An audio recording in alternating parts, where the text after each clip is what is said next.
Assalamualaikum warahmatullahi wabarakatuh. Saya Nofsadia Zahara dengan NIM 2118103 dari kelas PAI 5C.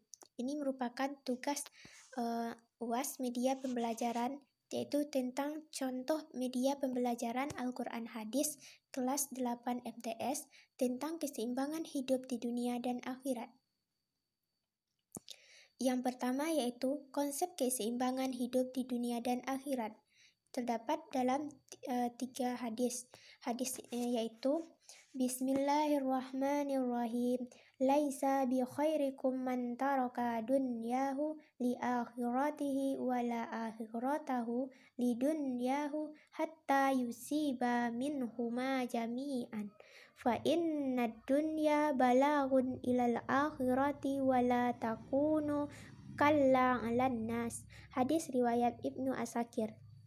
Hadis yang kedua yaitu al-mu'minu qawiyyun khairun wa ahabbu ilallahi minal mu'mini dha'ifin wa fi kulli khairin ihris ala ma yanfa'uka wasta'in billahi wa la ta'jiz. Hadis riwayat Muslim. Yang ketiga yaitu la ayyakhuza ahadukum akhbalan fayakhuza husmatan min khatabin fayabi'a fayakufallahu bihi wajhahu khairum min ayyas'alan nasa u'tiya ammuni. Hadis riwayat Bukhari. Selanjutnya yaitu terjemahan hadisnya. Pada hadis pertama, yaitu yang artinya, bukanlah orang yang baik di antara kamu yang meninggalkan kepentingan dunia untuk mengejar kehidupan atau meninggalkan akhirat untuk mengejar dunia, sehingga kamu dapat memadukan keduanya. Sesungguhnya kehidupan dunia mengantarkan kamu menuju kehidupan akhirat. Janganlah kamu menjadi beban orang lain. Hadis yang kedua yaitu mukmin yang kuat lebih baik dan lebih dicintai Allah daripada mukmin yang lemah. Sedangkan pada masing-masing ada kebaikannya. Bersemangatlah kamu untuk mencapai sesuatu yang bermanfaat bagimu. Memohonlah pertolongan kepada Allah dan janganlah kamu merasa tak berdaya. Hadis yang ketiga yaitu, sungguh jika salah seorang di antara kamu membawa seutas tali untuk mencari seikat kayu bakar, lalu kayu itu dijual sehingga Allah mencukupkan kebutuhan hidupnya dengan hasil jualannya. Itu lebih baik daripada meminta-minta kepada orang lain, baik diberi atau ditolak. Selanjutnya yaitu kandungan hadis. Yang pertama, kandungan hadis dari hadis riwayat Ibnu Asakir.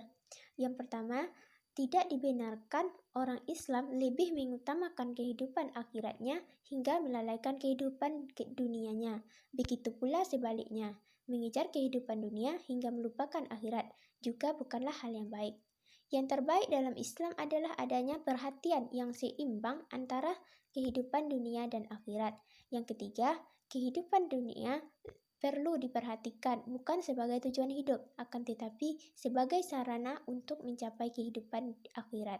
Dengan adanya perhatian yang seimbang antara kehidupan dunia dan akhirat, Allah berjanji akan memberikan kebahagiaan hidup di dunia dan akhirat.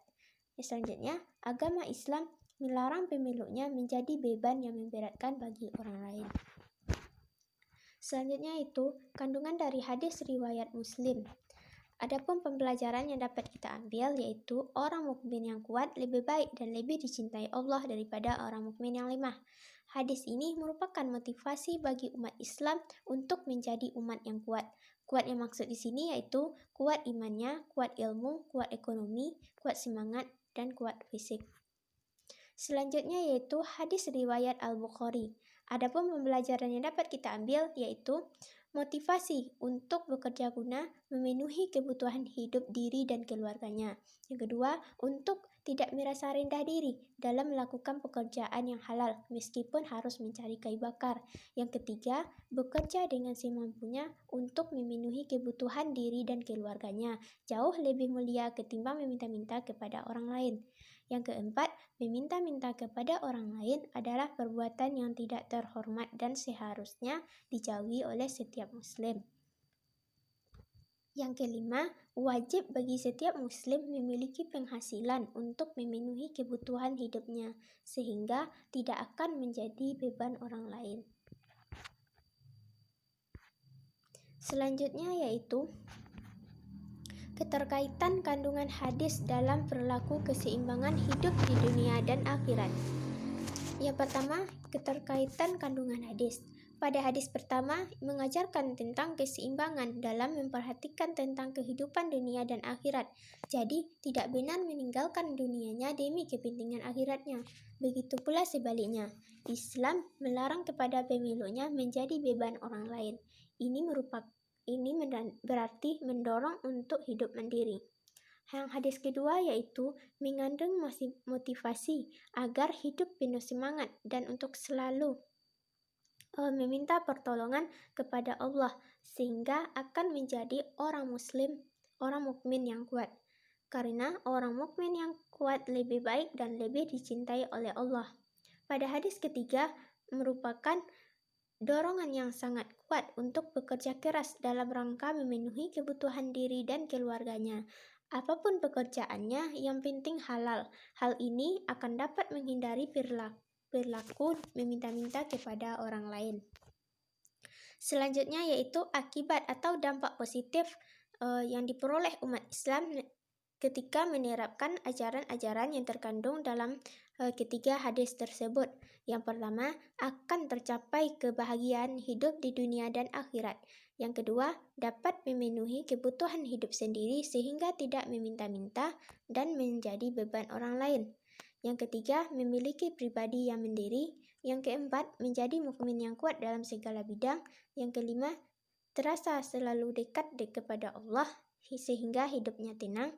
Yang keenam, dapat memperjuangkan Islam dengan kekuatan yang maksimal. Yang ketujuh, menjadi orang yang terhormat sehingga tidak menjadi bahan cemoohan orang, disegani oleh musuh-musuh Islam sehingga tidak senantiasa diganggu mereka.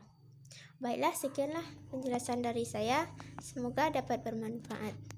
Assalamualaikum warahmatullahi wabarakatuh.